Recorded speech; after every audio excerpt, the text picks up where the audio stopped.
मंच पर शोभायमान इस प्रतिष्ठित महाविद्यालय के यशस्वी प्राचार्य, मेरे गुरु भाई और अनुज प्रोफेसर कौशलेंद्र कुमार सिंह जी, राजनीति शास्त्र विभाग के पूर्व अध्यक्ष और हम सभी लोगों के मार्गदर्शक आचार्य वाजपेयी जी, प्रोफेसर सिंह साहब, इस विभाग को इस समय अपने निर्देशन में संचालित कर रहे हैं प्रोफेसर सिन्हा साहब, और हरदोई जनपद के अकादमिक जगत को नेतृत्व प्रदान कर रहे अंशुमान शुक्ल जी। मेरे सम्मुख इस सभागार में बैठे हुए इस महाविद्यालय के और आर्य कन्या महाविद्यालय की विदुषी शिक्षिकाएं और प्राध्यापकगण और स्नेहिल विद्यार्थियों, मेरे लिए ये परम सौभाग्य की बात है कि आज न केवल इस महाविद्यालय के युवा महोत्सव के अंतर्गत संपादित होने जा रहे इस व्याख्यानमाला में, बल्कि प्रोफेसर कौशलेंद्र जी की पूजनीय माता जी की स्मृति में आयोजित इस व्याख्यान को देने का अवसर मुझे प्राप्त हुआ है। एक ज्ञानशील पुत्र के लिए इससे बड़ी और कोई श्रद्धांजलि अपनी माँ के लिए नहीं हो सकती कि वे उन्हें एक ज्ञानमय आयोजन की पुष्पांजलि से अभिसिंचित करें।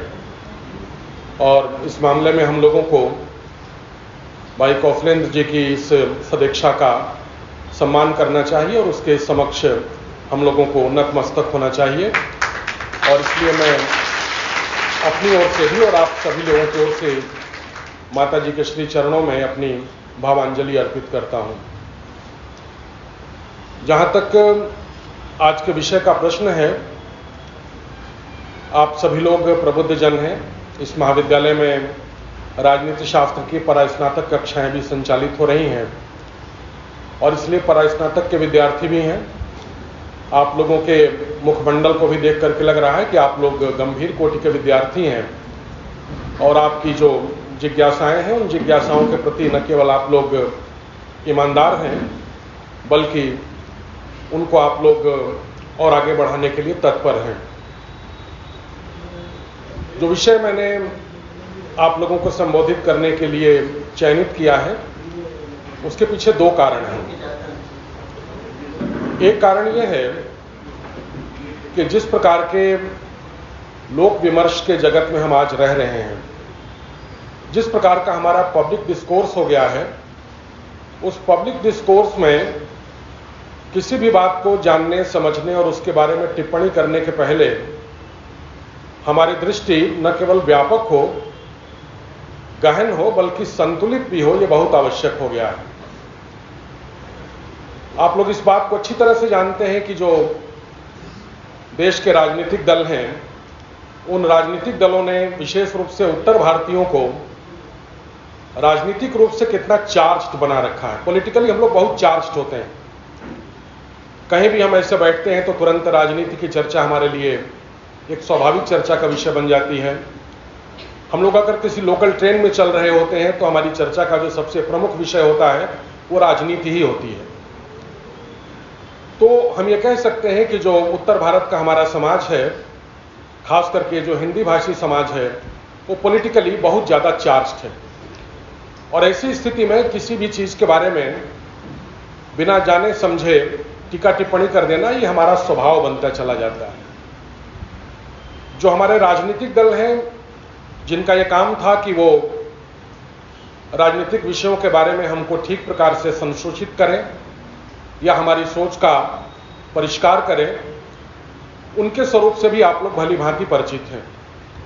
अपने नाम और अपने आदर्शों को लेकर के वे भले ही एक दूसरे से अलग अपने को सिद्ध करने की चेष्टा करें, लेकिन सबका चाल, चरित्र और चेहरा लगभग एक ही प्रकार का हो चुका है।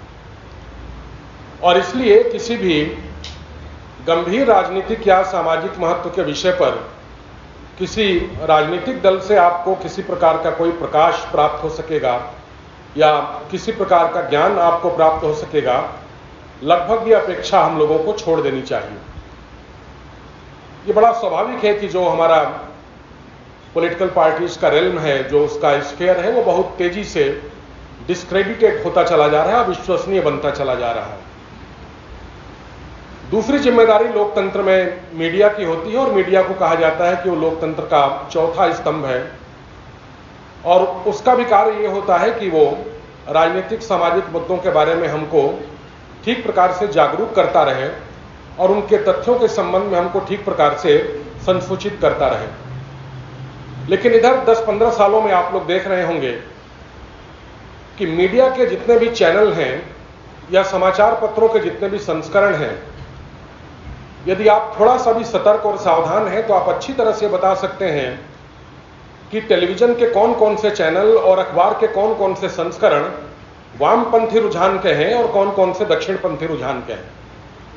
उनके अंदर भी खेमेबाजी बिल्कुल प्रकट हो चुकी है और इसलिए उनकी भी विश्वसनीयता संदिग्ध हो चुकी है। इसका सबसे बड़ा प्रमाण यह है कि दुनिया के और देशों में सोशल मीडिया पर जो खबरें प्रचारित प्रसारित होती हैं, उनकी प्रामाणिकता को जानने समझने के लिए या उनकी ऑथेंटिसिटी को एग्जामिन करने के लिए लोग मेन स्ट्रीम मीडिया का सहारा लेते हैं।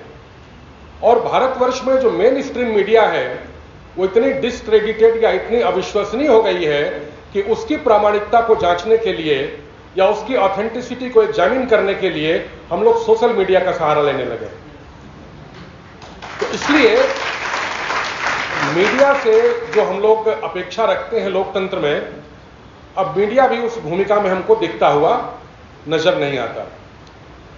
लेकिन राजनीतिक दलों और मीडिया के साथ साथ जो सबसे बड़ी दुर्घटना इधर हुई है, विशेष रूप से भारतीय जनता पार्टी के सत्ता में आने के बाद से, वो ये है कि जो हमारा एकेडेमिया है, जो हमारा पढ़ा लिखा वर्ग है, विशेष रूप से जो विश्वविद्यालयों और महाविद्यालयों से संबद्ध है, वो भी बहुत तेजी से खेमेबाजी का शिकार होता चला जा रहा है। ये कोई इस पार्टी और उस पार्टी का प्रश्न नहीं है। उसके क्या अंतर्भूत कारण है उसकी अलग से समीक्षा की जा सकती है, उसके विस्तार में जाने का यहां अवसर नहीं है। लेकिन आप देख रहे होंगे कि बहुत तेजी से हमारा जो एकेडेमिया है, जो हमारा एकेडमिक क्लास है, और जिसकी भी बहुत बड़ी जिम्मेदारी होती है कि वो सत्ता निरपेक्ष रह करके बहुत संतुलित, सावधान और दत्तचित्त होकर के सही और गलत के भेद के बारे में न केवल जन सामान्य को संसूचित करे, बल्कि हमारे राजनीतिक संवर्ग को भी वो संसूचित करता रहे और उसको रास्ते पर लाने की कोशिश करे। लेकिन हमारा एकेडेमिया भी, हमारे फैकल्टी मेंबर्स, हमारे वाइस चांसलर्स, हमारे जो बड़े बड़े राष्ट्रीय महत्व के संस्थान हैं, उनके निदेशक और पदाधिकारी बहुत तेजी से, उसके पीछे बहुत सारे कारण हो सकते हैं, उनकी बहुत सारी कुंठित महत्वाकांक्षाएं हो सकती हैं, जिनको पूरा करने के लिए वे या तो इस खेमे में या उस खेमे में जाने में कोई संकोच नहीं कर रहे हैं। सरकार की कोई योजना आई नहीं, सरकार ने कोई नियम, कायदा, कानून या एक्ट पास नहीं किया कि विश्वविद्यालयों की बोर्ड ऑफ स्टडीज में हड़बड़ी मचने लगती है कि हम जल्दी से इसको अपने कोर्स में इनकॉर्पोरेट कर लें, कि हम इसको जल्दी से अपने कोर्स में इनकॉर्पोरेट कर लें। किसी भी एक राजनीतिक दल के प्रति यदि आप प्रतिबद्ध हैं या किसी भी एक राजनीतिक दल के प्रति आप उसके विपक्ष में खड़े हैं, तो आपकी प्रतिक्रिया इधर या उधर की हो सकती है। लेकिन यदि आप अकादमिक जगत की जो मुख्य भूमिका है, उस मुख्य भूमिका की दृष्टि से इस गतिविधि पर विचार करें, तो यह अपने आप में एक बहुत खतरनाक प्रवृत्ति भारतवर्ष में जन्म ले रही है कि जिनको मुख्य सचेतक होना चाहिए था राष्ट्र के जनजीवन का या राष्ट्र के राजनीतिक जीवन का, वे स्वयं इस राजनीतिक खेमेबाजी के शिकार हो रहे हैं। और इसलिए किसी भी विषय पर संतुलित होकर के बात करना यह बहुत मुश्किल हो गया है। और इसलिए हम लोग एक ऐसी जमात में परिवर्तित होते जा रहे हैं जो तत्काल या तो किसी भी बात को खारिज करने में विश्वास करती है या तत्काल किसी बात को स्वीकार करने में विश्वास करती है। ठहर करके संतुलित तरीके से किसी भी बात पर विचार करने की जो हमारी आदत है, वो आदत समाप्त होती जा रही है। अब उतना धैर्य हमारे अंदर नहीं बचा। इसलिए इस बात को ध्यान में रखते हुए मैंने आज के इस विषय का चयन किया है। दूसरा, ये जो विषय है, वो ठीक है कि हमें जब कोई भाषण देना होता है तो हम कोई विषय आपको सुझा देते हैं, हमने विषय यह रखा कि भारतीय राजनीतिक चिंतन, इसके विविध परिप्रेक्ष्य। लेकिन इस विषय को आप कई विषयों के रूप में ले सकते हैं। आजकल बहुत प्रकार के विषय चल रहे हैं। आजकल राष्ट्रबोध का विषय बहुत चल रहा है, राष्ट्रीयता का विषय बहुत चल रहा है। राष्ट्रवाद आज का एक ज्वलंतवाद है या ज्वलंत विचार है। इतिहास बोध का प्रश्न चल रहा है। भारतीय ज्ञान परंपरा का प्रश्न चल रहा है विश्वविद्यालयों और दूसरे अकादमिक जगत में। शोध की भारतीय दृष्टि क्या हो, शिक्षा की भारतीय दृष्टि क्या हो, इस तरीके के बहुत सारे प्रश्न हमारे अकादमिक वातावरण को इस समय आच्छादित किए हुए हैं। इसलिए यह ठीक है कि इस भाषण का जो औपचारिक विषय है वो तो भारतीय राजनीतिक चिंतन, विविध परिप्रेक्ष्य है, लेकिन जितने भी विषय हमने आपके सामने गिनाए उनमें से किसी भी विषय को समझने के लिए आप उस सामग्री का इस्तेमाल कर सकते हैं जिस सामग्री को मैं आपके सामने रखने की चेष्टा करूंगा। इसलिए एक सर्वसमेकित, एक सर्वांगपूर्ण समझ आपकी भारतीय राजनीतिक, सामाजिक, आर्थिक मुद्दों के बारे में बने, इसको ध्यान में रखते हुए इस विषय का चयन मैंने किया है। और जिस प्रकार से मैं विषय को प्रस्तुत करना चाहता हूं उसके पीछे का ध्येय केवल यह है कि किसी भी देश या किसी भी राष्ट्र के समक्ष कुछ ऐसे प्रश्न हमेशा विद्यमान रहते हैं जो उस देश और राष्ट्र के लिए दूरगामी महत्व के होते हैं या उनके लिए वो शाश्वत महत्व के विषय होते हैं। उनका कोई केवल कॉन्टिंजेंट कॉन्टेक्स्ट नहीं होता, वो केवल तात्कालिक संदर्भ के प्रश्न नहीं होते, उनकी अपनी एक पेरेनियल सिग्निफिकेंस होती है। और इन शाश्वत महत्व के विषयों को किसी भी राजनीतिक दल का एजेंडा मात्र मान करके नहीं चलना चाहिए। कोई राजनीतिक दल यदि इन विषयों को अपने एजेंडे में शामिल कर रहा है तो उसमें कोई दिक्कत की बात नहीं है, लेकिन हमको यह नहीं मानना चाहिए कि यह विषय केवल किसी एक राजनीतिक दल विशेष का एजेंडा है। ये हमारे लिए राष्ट्रीय महत्व के विषय हैं, और न केवल राष्ट्रीय महत्व के विषय हैं बल्कि स्थायी और दूरगामी महत्व के विषय हैं। ये हमारे लिए पेरेनियल या शाश्वत महत्व के विषय हैं। इसलिए इन बातों को ध्यान में रखते हुए इस पूर्व पीठिका के साथ मैं अपनी बात को आपके सामने रखने की चेष्टा करूंगा। आप लोग विद्यार्थी, अगर आप लोगों के हाथ में कागज कलम हो तो आप लोग कुछ चीजों का इस्तेमाल कर सकते हैं, क्योंकि यह विषय इतना व्यापक है और इतने महत्व का है कि बहुत सारी चीजों को हम विस्तार से आपके सामने नहीं रख सकते। इसलिए कुछ संकेत पास करते हुए, कुछ विचारकों के नाम लेते हुए, कुछ पुस्तकों का नामोल्लेख करते हुए हम अपनी बात को आगे बढ़ाने की चेष्टा करेंगे। और आप विद्यार्थी हैं तो आपको चाहिए कि आप उन पुस्तकों या उन विचारकों के नाम आप नोट करें, और कभी आपको मौका मिले तो आप उन चीजों को जानने, समझने की और इत्मीनान और विस्तार से पढ़ने की कोशिश करें। मित्रों, दुनिया के इतिहास में, या ये कहिए कि सभ्यताओं के इतिहास में, उत्थान और पतन का दौर आना बड़ा स्वाभाविक होता है। दुनिया की ऐसी कोई सभ्यता नहीं है जिसके इतिहास में उत्थान और पतन के या उदय और अवपात के दौर ना आए हों। यह बड़ा स्वाभाविक होता है। भारतीय सभ्यता भी इससे अछूती नहीं रही।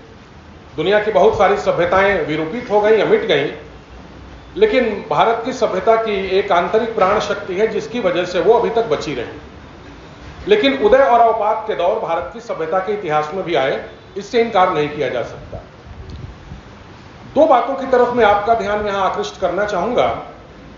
यह माना जाता है कि लगभग 1000 वर्ष तक भारतवर्ष मुस्लिम शासन के अधीन रहा, और उस मुस्लिम शासन के अधीन तलवार या भय के बल पर भारतीयों का धर्मांतरण भी कराया गया, मंदिरों का या यहाँ के पूजा प्रतिष्ठानों का विध्वंस भी हुआ, और यहाँ के पुस्तकालयों या ज्ञान सामग्री को नष्ट भी किया गया। लेकिन जो बात आपको समझने की है वो ये है कि इस 1000 वर्ष के मुस्लिम शासन काल में इन सारी चीजों के होने के बावजूद भी वो कितनी हुई, कितनी मात्रा में हुई, ये डिबेटेबल सवाल है। लेकिन यदि 1000 वर्ष में ये मुस्लिम शासन भारतवर्ष में विद्यमान रहा और उसके इस प्रकार के आप नकारात्मक प्रभाव ऊपर ऊपर देखते हैं, तो भी ध्यान देने की बात यह है कि इस पूरे 1000 वर्ष की अवधि में भी इतनी सारी गतिविधियों के उपरांत भी भारतीय समाज का आंतरिक रस प्रवाह अक्षुण्ण बना रहा। यह बहुत इंपॉर्टेंट बात है, इसकी तरफ ध्यान नहीं जाता लोगों का। 1000 वर्ष की मुस्लिम शासनकाल की इस अवधि के दौरान भी भारतीयों का अपने राष्ट्रीय मानबिंदुओं के प्रति, अपने जीवन की मान्यताओं के प्रति, अपने जीवन विधान के प्रति, अपने विश्व दृष्टि के प्रति, अपने वर्ल्ड व्यू के प्रति आत्मविश्वास कभी विचलित नहीं हुआ। वो आत्मविश्वास बना रहा, उसके ऊपर कोई शक शुबह या संदेह नहीं हुआ। लेकिन इसके बाद जो 200 या 250 साल का ब्रिटिश उपनिवेशवाद भारतवर्ष को आच्छादित किए हुए रहा, वो इस मामले में इस पूरे मुस्लिम शासनकाल की अवधि से भिन्न रहा कि इस 200-250 साल की ब्रिटिश उपनिवेश काल की अवधि में हमारा आत्मविश्वास अपने राष्ट्रीय मानबिंदुओं के प्रति या अपने जीवन विधान के प्रति, अपने जीवन मूल्यों के प्रति बहुत बुरी तरीके से दरक गया। ये एक बड़ा फर्क है और इस फर्क को हमको ध्यान में रखना चाहिए। अगर आप देखना चाहें कि किस तरीके से हम भारतीयों का आत्मविश्वास अपने राष्ट्रीय मानबिंदुओं के प्रति दरक गया, या हम एक आत्मविश्वासहीनता या जिसे आप लोग इंफीरियरिटी कॉम्प्लेक्स कहते हैं, उस इंफीरियरिटी कॉम्प्लेक्स के शिकार हो गए, तो आप लोगों को भारतीय पुनर्जागरण का जो दौर है, उस दौर को थोड़ा गंभीरता के साथ एग्जामिन करने की जरूरत है। महर्षि अरविंद ने भारतीय पुनर्जागरण के बारे में कहा है कि भारतीय पुनर्जागरण यूरोपीय पुनर्जागरण का एशियाई संस्करण है। Indian renaissance is the Asian edition of European renaissance. आप जानते हैं कि यूरोप में 15वीं शताब्दी के बाद से आधुनिक काल आरंभ होता है। यह आधुनिक काल कोई साहित्य की दृष्टि से आप आधुनिक शब्द की मीमांसा न कीजिएगा। आप लोग समाज विज्ञान के विद्यार्थी हैं और समाज विज्ञान के विद्यार्थी होने के नाते समाज विज्ञान के इतिहास में आधुनिकता का एक विशेष लक्षण है। आधुनिकता अपने आप में एक विशेष प्रकार की विचार पद्धति है जो 15वीं शताब्दी में यूरोप में आई, और वो तब आई जब यूरोप ने अपनी सुदीर्घ मध्यकालीन ईसाई परंपरा का परित्याग किया। यूरोप में इस आधुनिकता को लाने वाले जो दो प्रमुख कारक थे, उसमें एक यूरोप का पुनर्जागरण कहा जाता है और दूसरा 18वीं शताब्दी का एनलाइटनमेंट मूवमेंट या ज्ञानोदय काल कहा जाता है। मोटे तौर से आप ये समझिए विद्यार्थी के तौर पर कि यूरोप ने अपनी मध्यकालीन ईसाई या धार्मिक परंपरा का परित्याग करके आधुनिकता को या एक इहलौकिक विचार दृष्टि को, जिसको आप लोग सेकुलर वर्ल्ड व्यू कहते हैं, उसको अपनी स्वेच्छा से अपने ऊपर ओढ़ लिया था। लेकिन यूरोपीय पुनर्जागरण का यह प्रभाव ब्रिटिश उपनिवेशवाद के माध्यम से भारत पर भी पड़ा और उसने भारतीय पुनर्जागरण की रचना की। भारतीय पुनर्जागरण काल में यह हुआ कि जो कुछ भी यूरोप में हुआ था उसको ब्रिटिशर्स ने भारतीयों के ऊपर उनकी अपनी इच्छा के विपरीत, उनकी अपनी तासीर के विपरीत अध्यारोपित करने या सुपर इंपोज करने की कोशिश की। भारतीयों की ऐसी प्रवृत्ति नहीं थी कि वो इहलौकिक या सेकुलर या अपने धार्मिक या अपने संस्कारगत मान्यताओं को छोड़ दें, लेकिन चूंकि अंग्रेजों का शासन देश के ऊपर था और अंग्रेज जिस प्रकार की मानसिकता से ग्रसित थे, वो मानसिकता यूरोपीय पुनर्जागरण की वो मानसिकता थी जो स्वयं अपनी धार्मिक परंपरा के निषेध पर टिकी हुई थी। और इसलिए यूरोप के इस पुनर्जागरण का जो प्रभाव भारत के ऊपर पड़ा, उसने भारतीय लोगों को एक कसमसाहट से भर दिया, उनको एक प्रकार से अनईजी कर दिया। और इसलिए आप भारतीय पुनर्जागरण की अगर ठीक से समीक्षा करें तो आप पाएंगे कि वहां कई ऐसे बिंदु हैं जिनको लेकर के हमारे मन में ग्लानि का भाव उत्पन्न होता है अपने अतीत को समझने की दृष्टि से। कई ऐसे बिंदु हैं जहां पर हमको गौरव की भी अनुभूति होती है।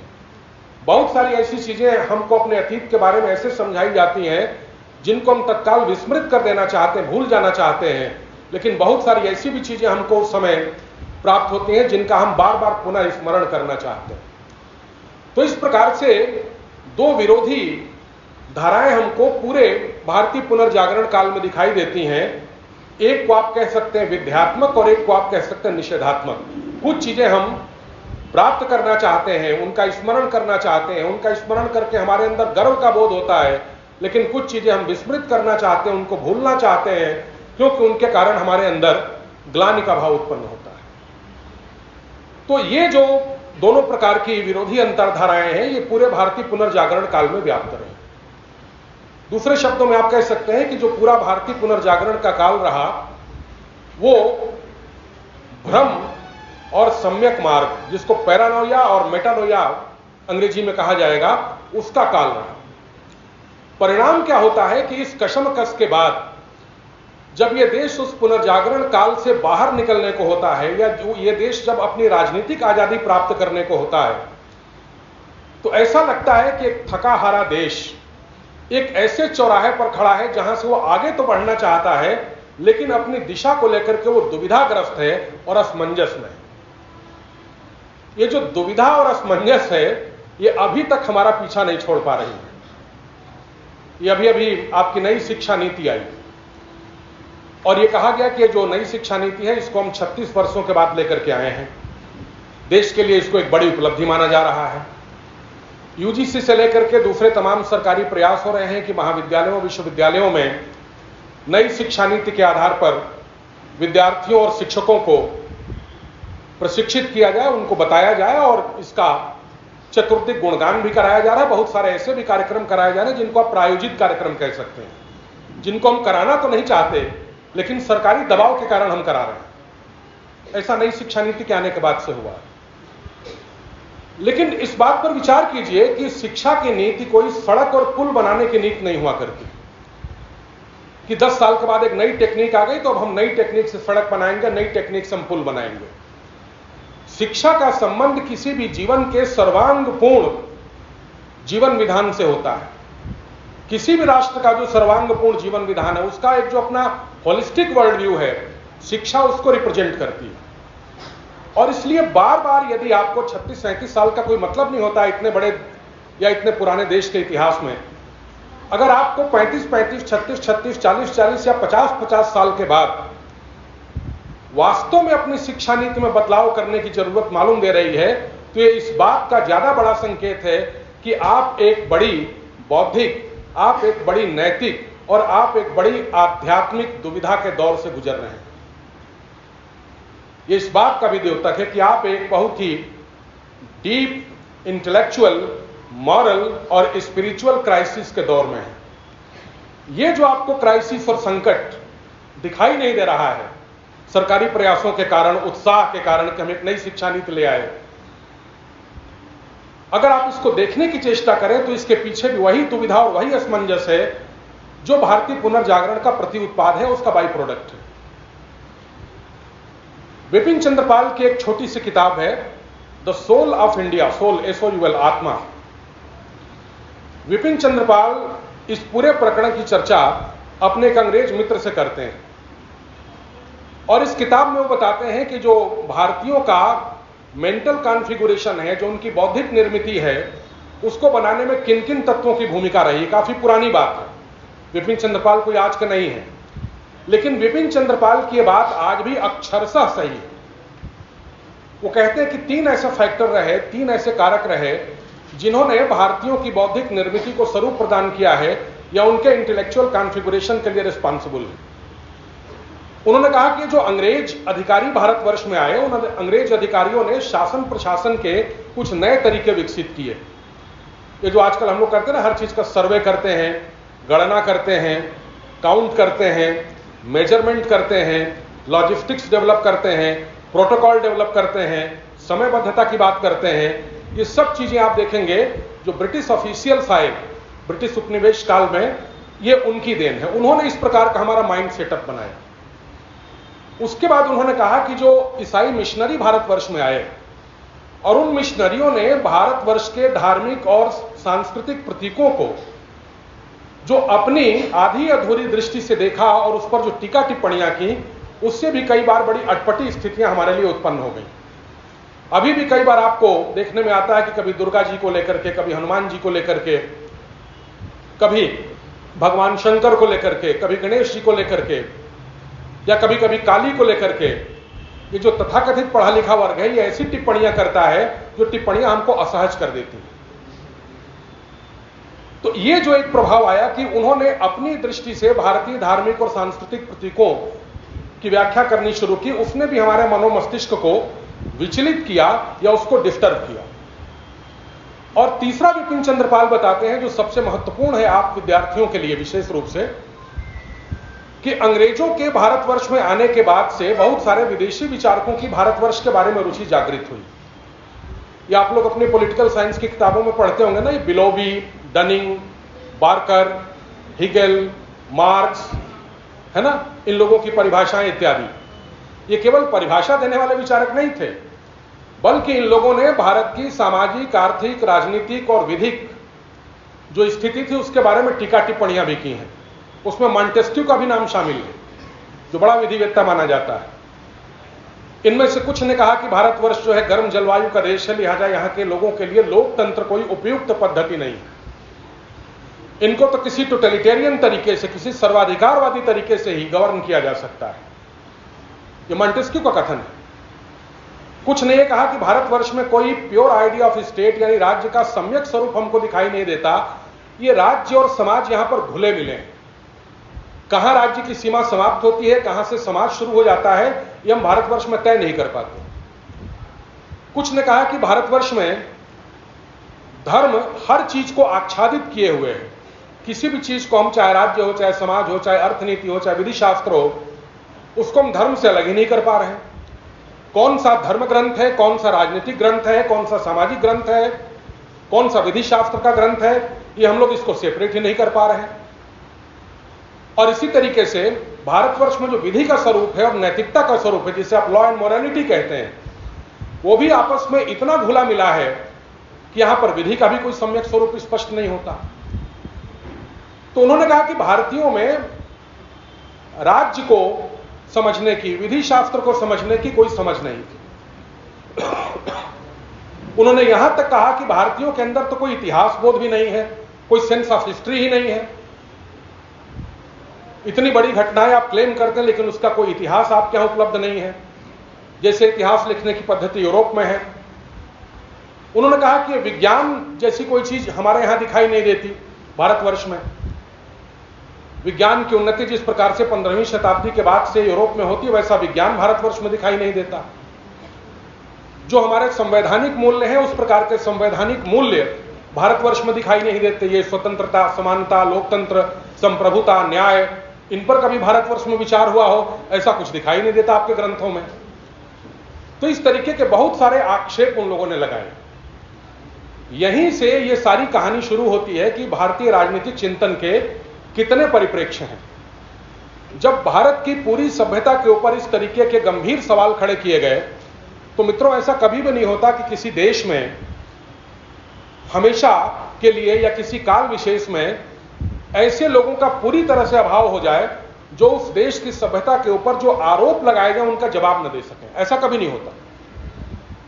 भारतवर्ष में भी ऐसे बहुत से लोग थे जिन्होंने इन आक्षेपों का जवाब देने की कोशिश की। उसमें आप लोकमान्य तिलक से शुरू कर सकते हैं, उसमें आप पूर्णेंदु नारायण सिंह का नाम आप ले सकते हैं, उसमें आप आरजी भंडारकर का नाम ले सकते हैं, आगे चल करके आप उसमें केपी जायसवाल का, यूएन घोषाल का, ए सालतेकर का, इन सब लोगों को आप लोग पॉलिटिकल साइंस सोशियोलॉजी में पढ़ते हैं, आप इनका नामोल्लेख कर सकते हैं। इन लोगों ने इन आरोपों का जवाब देने की कोशिश की, लेकिन होता यह है कि कई बार जब हम अपने विरोधी के आरोपों का जवाब देने की कोशिश करते हैं तो भावातिरेक में हम कुछ ऐसी बातें भी अपने यहां स्वीकार कर लेते हैं जो वास्तव में उस रूप में हमारे यहां नहीं होती। और ये गलतियां हमारे इन राष्ट्रवादी विचारकों से भी हुई। जो पहला स्कूल है वो तो वो स्कूल है जिसने भारत के ऊपर आरोप लगाए, जिनको ओरिएंटलिस्ट स्कूल कहा जाता है या प्राच्यवादी विचारधारा कहा जाता है, जिसमें मॉन्टेस्क्यू और बार्कर और डनिंग, विलोबी इत्यादि आते हैं। उनके जवाब में जो दूसरा स्कूल आया, जो ये दूसरा परिप्रेक्ष्य आया, वो ये राष्ट्रवादी परिप्रेक्ष्य था, जिन लोगों ने उन आरोपों का जवाब देने की कोशिश की। लेकिन यहां पर दो एक चीजें हम लोग समझ करके तब आगे के परिप्रेक्ष्य पर चर्चा करेंगे। इन भारतीय राष्ट्रवादी विचारकों ने यह कहा कि नहीं नहीं, भारत में भी इतिहास की दृष्टि रही, भारत में भी इतिहास लेखन रहा, भारत में भी विज्ञान रहा, भारत में भी संवैधानिक मूल्य रहे, ये सब कुछ भारतवर्ष में भी विद्यमान रहा। ये बात बिल्कुल ठीक है कि भारत में भी संवैधानिक मूल्य रहे, भारत में भी राजनीति की एक सुदीर्घ परंपरा रही, भारतवर्ष में भी इतिहास का अपना एक विशेष महत्व है, भारतवर्ष में विज्ञान की भी अपनी एक विशिष्ट दृष्टि रही। लेकिन ये जवाब देने वाले जो राष्ट्रवादी विचारक हैं, ये इस बात में फर्क नहीं कर पाए कि जो भारतवर्ष की विज्ञान और इतिहास और राजनीति की दृष्टि है वो आधुनिक पश्चिमी यूरोप की इतिहास, विज्ञान और राजनीति की दृष्टि से कैसे भिन्न थी। और ये कंफ्यूजन अभी तक हमको डिस्टर्ब किया रहता है। जैसे आधुनिक इतिहास की पद्धति यह है कि वो तथ्यों को इकट्ठा करता है, तथ्यों को इकट्ठा करने के बाद उनकी एनालिसिस करता है और उनके एनालिसिस के आधार पर वो अपने निष्कर्ष निकालता है। इसको आजकल हम लोग साइंटिफिक हिस्ट्री कहते हैं। और साइंटिफिक हिस्ट्री हम लोग इसलिए मानते हैं क्योंकि हमारा यह मानना है कि जो साइंटिफिक स्टडी होगी वो ज्यादा कन्विंसिंग होगी, वो ज्यादा प्रिसाइज होगी और वो ज्यादा ऑथेंटिक होगी। यानी उसको हम बहुत आसानी से आपको कन्वे कर सकते हैं, बहुत ही ठोस होगी, उसमें अस्पष्टता या एम्बिग्यूटी नहीं होगी और वो ऑथेंटिक होगी यानी प्रामाणिक होगी। इसलिए हम हर चीज को विज्ञान बनाने की कोशिश करते हैं। पहले जो राजनीति शास्त्र था वो राजनीति विज्ञान हो गया, पहले जो समाज शास्त्र था वो समाज विज्ञान हो गया। हर विषय को हम वैज्ञानिक बनाने की कोशिश करते हैं। इकोनॉमिक्स भी अब जो अर्थशास्त्र था वो इकोनॉमिक साइंसेस कहा जाने लगा। तो इतिहास की जो पश्चिमी आधुनिक दृष्टि है वो तथ्यों के संकलन, विश्लेषण और उसके आधार पर निष्कर्ष निकालने की है। लेकिन स्वयं इतिहास की इस पश्चिमी दृष्टि के ऊपर पश्चिम के ही विद्वानों ने सवाल खड़ा किया है। आरजी कॉलिंगवुड एक बड़े इतिहासकार हैं, उनकी किताब है द आइडिया ऑफ हिस्ट्री। कभी आपको मौका मिले तो देखिएगा, इंटरनेट पे सर्च कर लीजिएगा। आरजी कॉलिंगवुड कहते हैं कि जो तथ्य हैं वो कोई लिमिटेड या स्टैटिक नहीं होते, यानी तथ्य कोई सीमित नहीं होते और तथ्य कोई स्थायी नहीं होते। आप ये दावा नहीं कर सकते कि किसी ऐतिहासिक घटना के बारे में जितने भी तथ्य हैं वो सभी तथ्य आपको पता चल गए और आगे इसमें कोई तथ्य नहीं जुड़ेगा। समय के साथ तथ्य जुड़ते भी चले जाते हैं, लेकिन जो उपलब्ध तथ्य हैं या जिन तथ्यों तक केवल आपकी पहुंच बनी है उनके आधार पर अगर आप कोई निष्कर्ष निकाल दें और उसके आधार पर कोई समाज या राजनीति की आप रचना करने निकले, जैसा मार्क्स ने किया या हेगेल ने किया या अगस्ट कॉम्टे ने किया, तो उसके बड़े गंभीर परिणाम भी होते हैं। और उस मार्क्सवादी आइडियोलॉजी का क्या गंभीर परिणाम हुआ वो 70 साल तक दुनिया ने भुगत के देखा। तो आरजी कॉलिंगवुड कहते हैं कि ये कोई बहुत ऑथेंटिक प्रणाली नहीं है। कॉलिंगवुड ये भी कहते हैं कि तथ्यों को देखने की हमारी दृष्टि भी बदलती रहती है, हमारा पर्सपेक्टिव बदलता रहता है। एक फ्लो ऑफ टाइम में, एक टाइम स्पिरिट में हम किसी चीज को एक तरीके से देखते हैं, लेकिन समय बदल जाने के बाद उसी व्यक्ति या उसी तथ्य को हम दूसरे तरीके से देख सकते हैं। 1916 का जो मोहम्मद अली जिन्ना था, आप ये नहीं कह सकते कि 1946 वाला मोहम्मद अली जिन्ना भी वही है। गांधी की राष्ट्रीय आंदोलन में क्या भूमिका थी, देश के विभाजन में गांधी या पटेल या नेहरू की क्या भूमिका थी, ये चीजें पर्सपेक्टिव पर तय होती है कि आप कैसे चीजों को किस दृष्टिकोण से देखते हैं। अभी तक गांधी की हत्या के ऊपर, उसके रहस्य के ऊपर किताबें लिखी जा रही हैं। अभी अभी जेम्स डब्ल्यू डगलस की किताब आई थोड़े दिन पहले, द अनस्पेकेबल गांधी। ये वही डगलस हैं जिन्होंने जॉन एफ कैनेडी की हत्या की भी मीमांसा की थी, उनकी घटनाओं की भी उन्होंने क्रोनोलॉजिकल डिस्क्रिप्शन दिया था। अभी तक इन चीजों पर काम हो रहा है। तो तथ्य कोई स्थायी तो होते नहीं, तथ्य बदलते रहते हैं, जुड़ते रहते हैं, एक्यूमुलेट होते रहते हैं, उनको देखने का पर्सपेक्टिव बदलता रहता है। फिर विज्ञान तो आपकी आंख के आगे घटित होता है, लेबोरेटरी में घटित होता है या प्रकृति में घटित होता है, इतिहास तो अतीत में घटित होता है। इसलिए आधुनिक इतिहास की इस मान्यता को तो स्वयं आरजी कॉलिंगवुड, जो पश्चिम के ही विचारक हैं, वही निरस्त कर देते हैं। दूसरे विचारक जिनका मैं नाम इस संबंध में लेना चाहूंगा वो ओस्वाल्ड स्पेंगलर है। ओस्वाल्ड स्पेंगलर की किताब है the decline of the West. वो ये बताते हैं कि जो पश्चिम का पतन हुआ, जो पश्चिमी समाज का पतन हुआ, वो क्यों हुआ, इसकी वो समीक्षा करते हैं। और वो बताते हैं कि जैसे जैसे पश्चिमी समाज अपनी सांस्कृतिक मूल्य मान्यताओं से, अपनी कल्चरल और सिविलाइजेशनल एथिक्स और मोरिंग से दूर हटता चला गया, वैसे वैसे उसका पतन होता चला गया। इसको डिसेंटरिंग कहते हैं, अपने सेंटर से दूर जाना। उन्होंने कहा कि समाज में ये जो इंडिविजुअलिज्म या व्यक्तिवाद आया और जिस व्यक्तिवाद के कारण आगे चल करके संघर्षशील अस्मिताओं का जन्म हुआ, कॉन्फ्लिक्टिंग आइडेंटिटीज का जन्म हुआ, उसका कारण यूरोप का अपने सांस्कृतिक केंद्र से दूर जाना है। इसका मतलब कि इतिहास की गतिविधि को केवल तथ्य निर्धारित नहीं करते, उसको निर्धारित करने में उसकी कल्चरल और सिविलाइजेशनल इथोस की भी भूमिका है।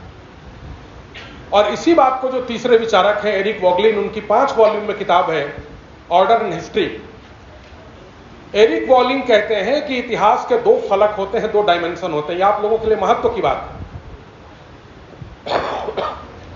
इतिहास का एक फलक जो होता है वो क्षैतिज फलक होता है, जिसे आप लोग हॉरिजॉन्टल डायमेंशन कहते हैं, जहां पर इतिहास के बारे में तरह तरह के तथ्य जुटाते चले जाते हैं, विवरण जुटाते चले जाते हैं। Descriptive dimension of the history या horizontal dimension of the history. दूसरा इतिहास का एक और डायमेंशन होता है जिसको वर्टिकल डायमेंशन ऑफ हिस्ट्री कहते हैं, इतिहास का ऊर्ध्वाधर आयाम। और वो कहते हैं कि जो ये ऊर्ध्वाधर आयाम है इतिहास का, वो वस्तुतः प्राइमरी हिस्ट्री है, और ये जो आपका हॉरिजॉन्टल डायमेंशन है इतिहास का, जो विस्तारवादी आयाम है, वो वस्तुतः सेकेंडरी हिस्ट्री है। किसी भी समाज में सुशांति और व्यवस्था स्थापित होने के लिए आवश्यक है कि उसकी जो सेकेंडरी हिस्ट्री है उसकी प्राइमरी हिस्ट्री को फॉलो करे। यानी जो विवरण आपके हैं उन विवरणों को आप अपने सांस्कृतिक और सभ्यताई मूल्यों के सापेक्ष परख सके, उसकी व्याख्या कर सके, तब उस इतिहास की कोई कीमत है, और तब इतिहास जो है वो आपके जीवन में, आपके राष्ट्र जीवन में कोई सुव्यवस्था लाने में सक्षम हो सकता है। यानी इतिहास केवल प्रेस्क्रिप्टिव चीज नहीं है, इतिहास का एक डिस्क्रिप्टिव डायमेंशन भी होता है। उसका केवल एक विवरणात्मक आयाम नहीं होता है, उसका एक अनुमोदनात्मक आयाम भी होता है। भारतवर्ष में इतिहास को इसी दृष्टि से देखा गया जो एरिक वॉगलिन की दृष्टि थी, और इसलिए भारतवर्ष में जब इतिहास को परिभाषित किया गया तो कहा गया कि धर्मार्थ काम मोक्षाणाम उपदेश समन्वितम यथावृत्तम कथायुक्तम इतिहास प्रचक्षते। इतिहास वो है जो कथा और उपदेश के रूप में जैसा घटित हुआ है वैसा हमारे सामने रखता है, जिससे हम अपने चतुष्पुरुषार्थ को, अपने समम बोनम को, अपने जीवन के अंतिम लक्ष्य को प्राप्त कर सकें। तो जो डिस्क्रिप्टिव डायमेंशन है और जो प्रेस्क्रिप्टिव डायमेंशन है, उन दोनों के सम्मिलन से इतिहास सार्थक होता है। इसलिए यह कहने की कोई आवश्यकता नहीं थी कि भारतवर्ष में भी उसी प्रकार का इतिहास है जैसा पश्चिम का इतिहास है। भारतवर्ष में भी इतिहास की दृष्टि रही, लेकिन वो इतिहास की दृष्टि बिल्कुल अलग प्रकार की दृष्टि रही। भारतवर्ष में इतिहास की दृष्टि के लिए आपको अपने पुराणों को देखना पड़ेगा, तो पुराणों में उस प्रकार की दृष्टि आपको दिखाई देती है। इसी तरीके से विज्ञान का प्रश्न हुआ। भारतवर्ष में कभी भी उस तरीके के विज्ञान की दृष्टि नहीं रही जैसी आधुनिक पश्चिमी विज्ञान की दृष्टि रही। कई बार हम लोग ये बात हल्के में कह देते हैं कि बहुत सारे हम लोग धार्मिक क्रियाकलाप करते हैं, जैसे मान लीजिए हमने चंदन लगा रखा है या हमने शिखा रख रखी है, तो इसके वैज्ञानिक कारण है। अब इन चीजों को आप मॉडर्न फिजिक्स या कुछ मॉडर्न साइकोलॉजी या कुछ आप मॉडर्न न्यूरोसाइंस के आधार पर आप सिद्ध करने निकलते हैं।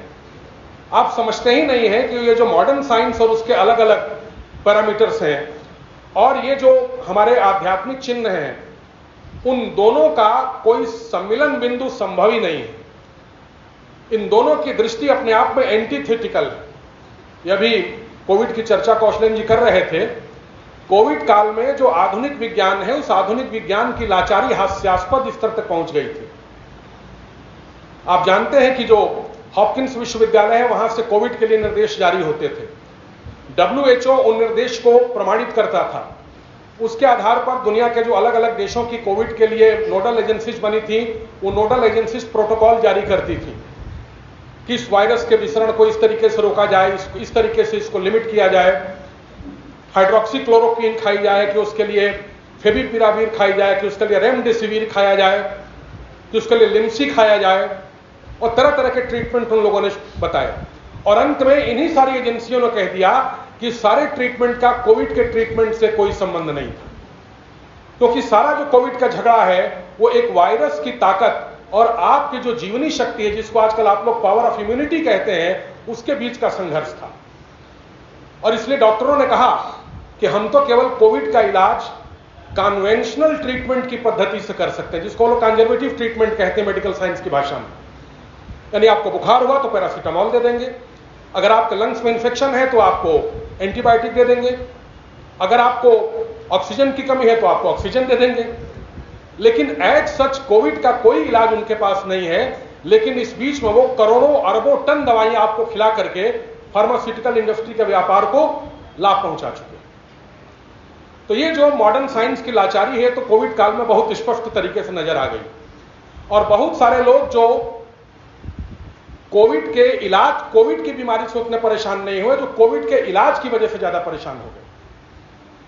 प्रोफेसर आर के मिश्रा साहब को जो एक्सेस ऑक्सीजन दी गई और जो एक्सेस ट्रीटमेंट दिया गया, उसकी वजह से उनको म्यूकोरमाइकोसिस या ब्लैक फंगस डेवलप हुआ।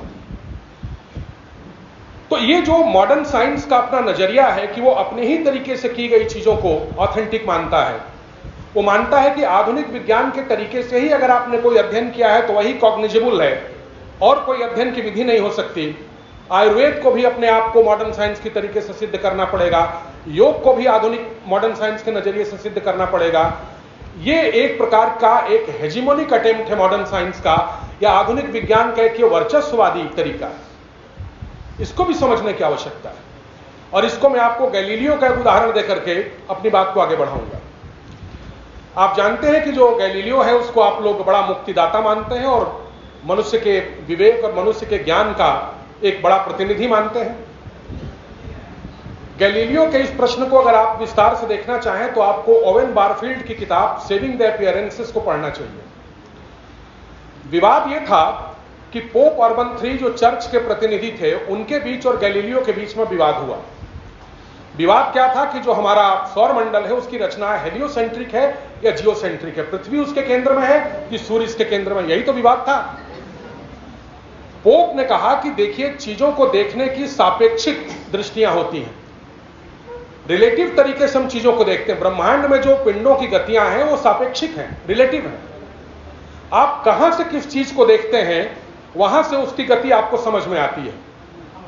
और इस दृष्टि से ऐसा नहीं है कि आप ही का निष्कर्ष सही है, हमारा भी निष्कर्ष सही हो सकता है।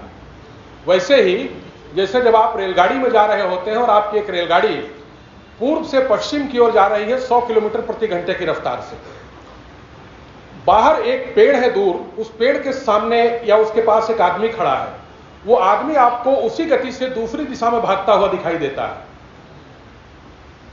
केवल दिशा का फर्क होता है। रेलगाड़ी पूर्व की तरफ जा रही है, आदमी और पेड़ पश्चिम की तरफ भाग रहे हैं। दोनों की गति आप रेल में बैठे हुए आदमी की दृष्टि से देखेंगे तो भी 100 किलोमीटर आएगी, और पेड़ के पास खड़े हुए आदमी की दृष्टि से देखेंगे तो भी 100 किलोमीटर आएगी। इसलिए कोई चीज हम केवल अपने ही दृष्टि से देखें और आप भी उसी दृष्टि से देखें तभी ऑथेंटिक मानी जाएगी। ये आधुनिक विज्ञान की वर्चस्ववादी दृष्टि है, ये उसका अनन्यता बोधक अहंकार है, उसका एक्सक्लूसिव एरोगेंस है कि बस हम ही ज्ञान के असली प्रमाणदाता हैं, ज्ञान प्राप्त करने का आधुनिक विज्ञान के अतिरिक्त और कोई रास्ता नहीं हो सकता। इस बात को पहचानने में जो ये भारतीय राष्ट्रवादी थे ये चूक गए। भारत में विज्ञान रहा, निश्चित रूप से विज्ञान रहा, लेकिन उस विज्ञान की एक अभी दृष्टि नहीं रही जो आधुनिक विज्ञान की रही। और अब तो जिसे आप यूनिवर्स कहते हैं, यूनिवर्स, यूनि का मतलब वन, अब स्वयं पश्चिम के लोग मानने लगे हैं कि वो यूनिवर्स नहीं, वो मल्टीवर्स है। यानी उसको देखने के बहुत सारे नजरिए हो सकते हैं, स्वयं वो लोग मान रहे हैं। और एक उदाहरण मैं आपको देता हूं, आप लोग इन बातों पर ध्यान नहीं देते। आपके घर में कोई अनुष्ठान या कोई पूजा हो रही हो और पंडित जी आपको संकल्प दिला रहे हो, तो जरा ध्यान से सुनिएगा संकल्प में होता क्या है।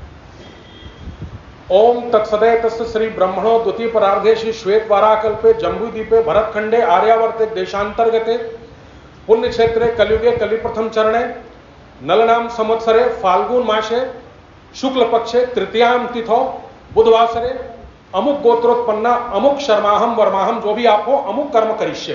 यही तो होता है ना। आप बात को समझने की कोशिश करिए। वस्तुतः समूची सृष्टि के जो दो आयाम हैं, time and space, in time and space के सापेक्ष आप अपनी पोजीशन को डिफाइन कर रहे होते हैं इस पूरे संकल्प में। ओम तत्सदे तस् द्वितीय परार्धे श्वेत वाराकल्पे, फिर जम्बूद्वीपे भरतखंडे आर्यावर्ते देशांतर्गते पुण्य क्षेत्रे, फिर कलियुगे कलि प्रथम चरणे, है ना, नल नाम संवत्सरे फाल्गुन मासे शुक्ल पक्षे तृतीयाम तिथौ बुधवासरे, फिर भारद्वाज गोत्रोत्पन्न ब्रजेंद्र शर्माहम फला कर्म करिष्ये। ये जो सारा टाइम एंड स्पेस ब्रह्मांड का है, इस पूरे टाइम एंड स्पेस के सापेक्ष मैं कहां हूं, मैं अपने को केंद्र में रखता हूं। भारतीय ज्योतिष शास्त्र में न सूर्य केंद्र में है, न पृथ्वी केंद्र में है, समूची सृष्टि के केंद्र में मैं हूं। मैं कहां से देखता हूं? अब आप यह बताइए कि जिस गैलीलियो को आप मानते हैं कि वो ज्यादा डेमोक्रेटिक है और जिस चर्च को आप अभी तक ये समझते थे कि वो अथॉरिटेरियन है, अब आपको अपनी मानसिकता बदलना पड़ेगा कि नहीं बदलना पड़ेगा? बदलना पड़ेगा। उनके यहां प्लूटो को एक ड्वार्फ प्लेनेट कहते हैं। प्लूटो को कभी मन हुआ तो अंदर कर लिया, कभी मन हुआ तो प्लूटो को बाहर कर दिया। अभी तक तो तय ही नहीं कर पाए कि प्लूटो को अंदर करना है कि प्लूटो को बाहर करना है। ये नेपच्यून और यूरेनस इसको अनावश्यक रूप से बिना मतलब का अरुण वरुण नाम दे दिया। हमारे यहां कोई अरुण वरुण नाम का कोई ग्रह ही नहीं है। हमारे यहां तो आप 7 दिनों से शुरू करिए, रवि यानी सूर्य, सोम यानी चंद्रमा, मंगल, बुध, बृहस्पति, शुक्र, शनि और राहु और केतु छाया ग्रह हैं। वैसे ही जैसे कि आप बीजगणित में a बराबर 2 और b बराबर 3 मान करके आप समीकरण को हल कर लेते हैं। और इसी ज्योतिष के आधार पर, राहु और केतु को छाया ग्रह मानने के आधार पर ही आप अपने ग्रहण का निर्धारण करते हैं कि नहीं करते हैं? और आपके वो जो ग्रहण का निर्धारण है वो मॉडर्न एस्ट्रोनॉमी के ग्रहण के निर्धारण से मेल खाता है कि नहीं खाता है? तो फिर आधुनिक विज्ञान को यह कहने का क्या हक है कि हमारी ही दृष्टि से किया गया अध्ययन ठीक माना जाएगा? बाबा रामदेव जी कहते हैं कि जो हमारे प्रोडक्ट हैं, जो हमारे आयुर्वेदिक प्रोडक्ट हैं, ये सभी वैज्ञानिक रूप से परखे हुए। हास्यास्पद बात है। आयुर्वेद की सारी उत्पत्ति जो है वो मनुष्य के या ऋषियों के आत्मज्ञान के ऊपर आधारित है। उसके लिए कभी कोई लेबोरेटरी टेस्टिंग हुई नहीं। तो आपको ये कहने की क्या जरूरत है कि वो लेबोरेटरी टेस्टिंग से प्रमाणित है? आप ये कहिए कि आपके प्रमाणीकरण की प्रक्रिया अलग हो सकती है, हमारे प्रमाणीकरण की प्रक्रिया अलग हो सकती है। ये अपने आप में हमारे ज्ञान का स्वायत्तीकरण है। यही भारतीय ज्ञान परंपरा है, तो अपने आप में एक स्वायत्त परंपरा है। ये गलतियां आप देखिए, अभी तक हमारे विद्या विमर्श में हमारा पीछा नहीं छोड़ रही हैं। इसी तरीके से संवैधानिक मूल्य, स्वतंत्रता, समानता, न्याय, संप्रभुता, लोकतंत्र, ये जितने भी आप संवैधानिक मूल्य जिनको कहते हैं, ये संवैधानिक मूल्य जिनको आप भारत के संविधान की प्रस्तावना में भी रखे हुए हैं, ये कभी भी उस रूप में भारत की परंपरा में नहीं रहे। आनंद कुमार स्वामी की आप किताब पढ़िए, विशेष रूप से east and west and other essays, और वो कहते हैं कि जो समानता का सिद्धांत है, जो इक्वालिटी का सिद्धांत है, वो भारतवर्ष या अन्य परंपराओं में प्रोपोर्शनल इक्वालिटी का सिद्धांत है। और ये जो आधुनिक इक्वालिटी का सिद्धांत है, प्लेन इक्वालिटी का सिद्धांत है। यानी इक्वालिटी के भी 2 तरीके हो सकते हैं, प्रोपोर्शनल इक्वालिटी और प्लेन इक्वालिटी।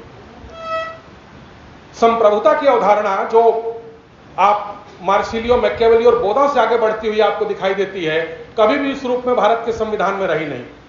भारत क्या तो धर्म को छत्र से छत्रम कहा गया, वो परम संप्रभु है। कभी भी उसको स्टेट के अंदर नहीं देखा गया, वो तो स्टेट के बाहर की चीज है जो स्टेट को भी वॉच करती है।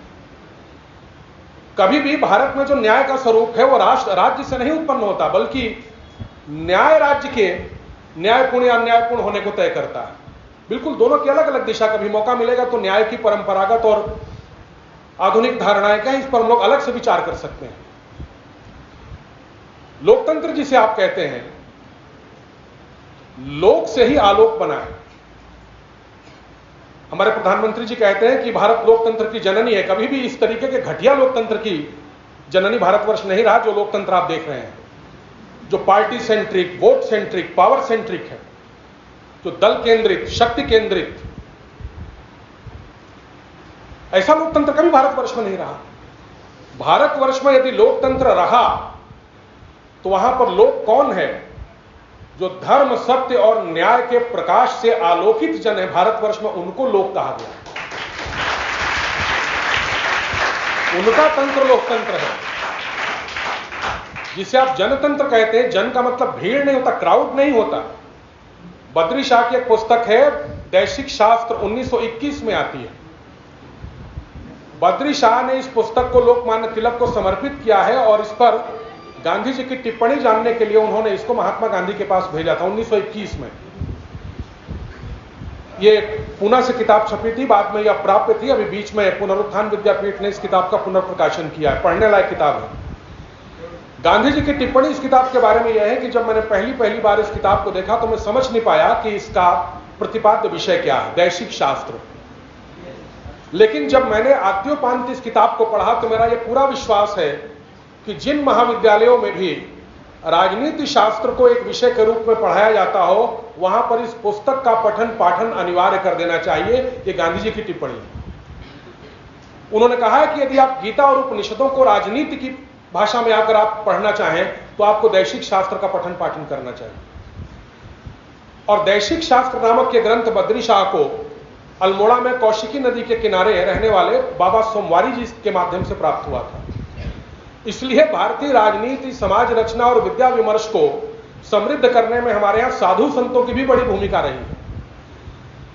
और दूर आप न जाइए, केवल आप 20वीं शताब्दी के आप साधु संतों को देख लीजिए, वो चाहे स्वामी ब्रह्मानंद सरस्वती की संस्कृति के ऊपर मान्यता हो, चाहे धर्म और संस्कृति और उसके दूसरे पक्षों के ऊपर स्वामी करपात्री जी महाराज की मान्यता हो, वो चाहे महामहोपाध्याय गिरधर शर्मा चतुर्वेदी हो, महामहोपाध्याय मोतीलाल शास्त्री हो, महामहोपाध्याय गोपीनाथ कविराज हो, या महामहोपाध्याय विश्वनाथ शास्त्री दातार हो, या उसके बाद उसी परंपरा को हमारे यहाँ वासुदेव शरण अग्रवाल और विद्या निवास मिश्र जी लेकर के आगे बढ़ते हैं। तो आप चाहे राजनीति शास्त्र के हो, समाज शास्त्र के हो, अर्थशास्त्र के हो, मनोविज्ञान के हो, विधि शास्त्र के हो, आप लोगों को अपनी समृद्ध परंपरा का ध्यान रखना चाहिए कि परंपरा केवल जिनको आपको पढ़ा दिया जाता है टेक्स्ट बुक में, केवल उनसे नहीं बनी है, बल्कि बड़ी सुदीर्घ और बड़ी समृद्ध परंपरा रही है, उससे ये पूरी ज्ञान रश्मि का निर्माण होता है। आजकल एक और चीज चल रही है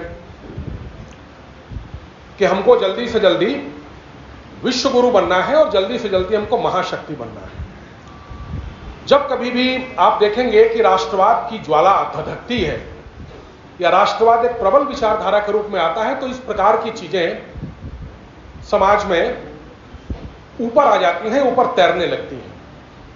कोविड काल के आसपास लोगों ने यह कहा, विश्लेषकों ने इस बात को कहा कि कोविड के आने के पहले जो देशों की संप्रभुताएं और उनकी सीमाएं थी, उनका महत्व धीरे धीरे शिथिल पड़ रहा था। लेकिन कोविड काल के बाद से पूरी दुनिया में राष्ट्रवाद की एक नई ज्वाला उभर करके सामने आई और लगभग वैसा ही परिवेश बनने लगा जैसा प्रथम विश्व युद्ध के समय परिवेश बना हुआ था नेशनलिज्म का। आप चाहे भारत को देखिए, आप चाहे पाकिस्तान को देखिए, आप चाहे चीन को देखिए, आप चाहे रूस को देखिए, आप चाहे यूक्रेन को देखिए, आप चाहे न्यूजीलैंड को देखिए, आप चाहे ऑस्ट्रेलिया को देखिए, आप चाहे फ्रांस को देखिए, आप चाहे टर्की को देखिए। इस सारे देशों में आप देखिए, ऐसा लगता है कि नेशनलिज्म या राष्ट्रवाद जो है दोबारा से बल प्राप्त कर रहा है। तो ऐसे माहौल में इस प्रकार की चीजें कि हम विश्व गुरु हो, हम विश्व शक्ति हो, यह आना स्वाभाविक है। लेकिन आप विद्यार्थी हैं, आप लोगों को इन बातों की संपरीक्षा करते हुए चलना है। दुनिया की प्रत्येक सभ्यता को अपनी रुचि और अपनी सामर्थ्य के अनुसार प्रवर्तक प्राप्त हुए, प्रोपाउंडर्स प्राप्त हुए, और उन प्रवर्तकों के विचारों को सभ्यता के लोगों के सामने उन्मीलित करने के लिए, उसका विवर्त करने के लिए, उस विचार का उसको एक्सप्लोर करने के लिए आचार्यों की एक परवर्ती परंपरा रही है दुनिया के हर सभ्यता में। वो चाहे ग्रीको रोमन ट्रेडिशन हो, वो चाहे मिडवल क्रिश्चियन ट्रेडिशन हो, वो चाहे अरेबिक पर्शियन ट्रेडिशन हो, वो चाहे चाइनीज ट्रेडिशन हो, और चाहे वो इंडियन ट्रेडिशन हो। आप देख लीजिए, आप ग्रीको रोमन ट्रेडिशन में आप हेराक्लाइटस, पार्मेनाइडिस, पाइथागोरस, सोक्रेटिस, प्लेटो, अरिस्टोटल, आप कैसे कह सकते हैं ये कोई नासमझ किस्म के लोग थे? आप रोम की सभ्यता में आप सिसरो को देखिए, प्लॉटिनस को देखिए, पॉलिबियस को देखिए, बोथियस को देखिए। आप मिडवल क्रिश्चियन ट्रेडिशन में देखिए, आप वहां सेंट ऑगस्टीन को देखिए, सेंट एग्विनास को देखिए, मिस्टर एखार्ट को देखिए, जोसेफ पाइपर को देखिए, आगे चलकर के आप विलियम ब्लैक को देख सकते हैं, रोजर स्टूटन को देख सकते हैं, एडमंड बर्ग को देख सकते हैं, टी.एस. इलियट को देख सकते हैं, जी.के. चेस्टरटन को देख सकते हैं। दर्जनों नाम है। आप कैसे कह सकते हैं कि केवल जो है आप ही दुनिया को सिखाते रहे हैं और आप ही को केवल दुनिया को सिखाने का हक है? थोड़ा सा सीखने और सिखाने के मामले में हम लोगों को उदार बना भी होने की आवश्यकता है। आप पर्शियन ट्रेडिशन में या अरेबिक ट्रेडिशन में आप देखिए, वहां अबू बकर हैं, वहां अबू फजल हैं, वहां दारा शिको हैं, वहां सैयद हुसैन नस्र हैं, वहां फ्रिजुफ श्वान हैं। ये कोई मामूली लोग हैं क्या? चाइनीज ट्रेडिशन में आप देखिए, लाओ त्से है, कन्फ्यूशियस हैं, और अपने यहां भारतवर्ष में तो एक लंबी सुदीर्घ परंपरा है ही। तो आप विद्यार्थी हैं, इसलिए आप लोगों को थोड़ा सा इन नारों की संपरीक्षा भी करते रहना है। 2047 तक हम विश्व शक्ति बन जाएंगे, ठीक है, किसी भी राष्ट्र को शक्तिहीन नहीं होना चाहिए, दरिद्र नहीं होना चाहिए, समृद्ध होना चाहिए, शक्तिशाली होना चाहिए। लेकिन यह पूछना चाहिए आपको अपने राजनेताओं से कि आप किस डर में हमको शक्तिशाली बनाने की कोशिश कर रहे हैं। क्योंकि विश्व शक्ति के नाम पर जो 3 शक्तियां हमारे सामने हैं, उदाहरण के तौर पर अमेरिका, चीन और यूरोप, आप विश्व शक्ति बनने के लिए दुनिया ने कितनी बड़ी पर्यावरणीय और कितनी बड़ी सामाजिक कीमत अदा की है, आपको इसका भी विश्लेषण करना पड़ेगा। चीन ने अपने विकास की कितनी बड़ी पर्यावरणीय कीमत दुनिया से मांगी है, इसका आपको अंदाजा नहीं है। कितनी बुरी तरीके से उसने पूरे उस एनवायरमेंटल क्लाइमेट को डिस्टर्ब किया है और उसका परिणाम चीन के समाज पर क्या पड़ा है। चीन में आज हर पैदा होने वाले बच्चे में से 2/3 बच्चों के पिता उन बच्चों का डीएनए टेस्ट करा रहे हैं। सामाजिक विश्वास इतनी बुरी तरीके से चीन में दरक चुका है। अमेरिका में 50% बच्चे परिवार की व्यवस्था के बाहर जन्म ले रहे हैं, वो सिंगल पेरेंट चाइल्ड है। अमेरिका की इकोनॉमी को आगे बढ़ाने के लिए हर दशक में दुनिया में कहीं ना कहीं वॉर और वेपन का टेरर पैदा करना पड़ा है। यह 20वीं शताब्दी इसका प्रमाण है। युद्ध का भय दिखा करके हथियारों का व्यापार, मौत का भय दिखा करके बीमा का व्यापार और बीमारी का भय दिखा करके औषधियों का व्यापार करना, ये 3 ऐसे सेक्टर हैं जिसके आधार पर अमेरिकी इकोनॉमी खड़ी है। और अमेरिका को अमेरिका बनाने में कांगो बेसिन और अमेजन बेसिन का जो सारा जंगल बर्बाद कर दिया गया और जो सारी पर्यावरणीय कीमत दक्षिण अमेरिका और दक्षिण अफ्रीका के जंगलों ने दी है, उसकी भी आपको तहकीकात करनी चाहिए। आज मनुष्य के अंदर जो छिपी हुई वासना और अश्लीलता है, उस वासना और अश्लीलता को भी इन पश्चिमी देशों ने अपने व्यापार की वस्तु बना लिया है। और दुनिया में जो व्यापार सबसे तेजी से इस समय बढ़ रहा है, वो सेक्टर है पोर्नोग्राफी का। तो आपको इस बात को भी समझ करके चलना चाहिए कि अगर आप विकसित होना चाहते हैं तो आपको अपने राजनेताओं से पूछना पड़ेगा कि आप किस तरीके से हमको विकसित करना चाहते हैं। आपके विकसित करने का तरीका इनसे कैसे अलग है, ये हमको पहले बताइए। हम ऐसे तो नहीं विकसित होना चाहते।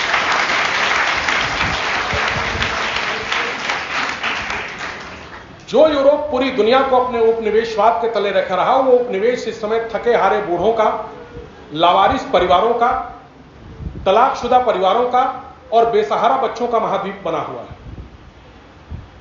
अब इस यूरोप की भी जो सामाजिक दशा और दिशा है, उसका हमको ठीक प्रकार से परिचय प्राप्त होना चाहिए। और ऐसे विश्वविद्यालय जो इन यूरोपीय अमेरिकी देशों में रहे और जिन्होंने अपने समाज को ऐसा बना दिया, उनको हम भारतवर्ष में अपना कैंपस खोलने के लिए आमंत्रित कर रहे हैं नई शिक्षा नीति में। इसलिए हमको इस बात की भी संपरीक्षा करनी पड़ेगी कि हम किस उद्देश्य से और किस तर्क से इन विश्वविद्यालयों को भारतवर्ष में अपना कैंपस खोलने के लिए आमंत्रित कर रहे हैं। अगर आप नौजवान हैं, पढ़े लिखे हैं, तो आपका दिमाग इन सवालों से झंकृत होना चाहिए। ये सारे सवाल, ये सारे डायमेंशन, ये जो सारे परिप्रेक्ष्य हैं, आपके सामने होने चाहिए। आजकल गीता को लेकर के, आयुर्वेद को लेकर के, शास्त्रीय संगीत को लेकर के, योग को लेकर के भारत की अंतर्राष्ट्रीय प्रतिष्ठा बनाने की कोशिश हो रही है।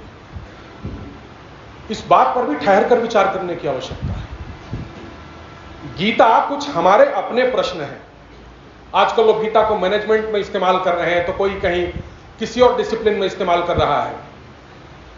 गीता कुछ हमारे अपने प्रश्न हैं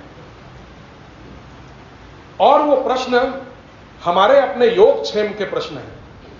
वो प्रश्न अर्जुन ने उपस्थित किए हैं और वो प्रश्न वो भगवान कृष्ण से पूछते हैं, योगेश्वर कृष्ण से। उसके परिणाम स्वरूप जो ग्रंथ हमारे सामने आया महाभारत के भाग के रूप में, वो भगवत गीता है। वो कोई इस प्रकार का ग्रंथ नहीं है कि आप उसके सहारे आप मैनेजमेंट जैसी ठगी विद्या को आप समर्थन प्रदान करें या दूसरे प्रकार की अनाप शनाप लालच और लोभ पैदा करने वाली विद्याओं का आप समर्थन करें या उनको कैसे आप सिद्ध कर पाए, इसलिए आप गीता का उपयोग करें। आयुर्वेद हमारी अपनी जीवन पद्धति है, योग हमारी अपनी जीवन पद्धति है। हमारे अपने आहार विहार के, हमारे अपने आचरण के तरीके हैं, उनको नियमित और निर्देशित करने वाला शास्त्र है। उसको आपने अगर बाजार की वस्तु बना दिया तो आपको शायद मालूम नहीं कि आयुर्वेद के नाम पर और योग के नाम पर किस किस तरीके के भोंडे चलन और किस किस तरीके का अश्लील व्यापार यूरोप और अमेरिका में शुरू हो चुका है। इसी तरीके से शास्त्रीय संगीत वो हमारे जीवन की अपनी स्वर साधना है।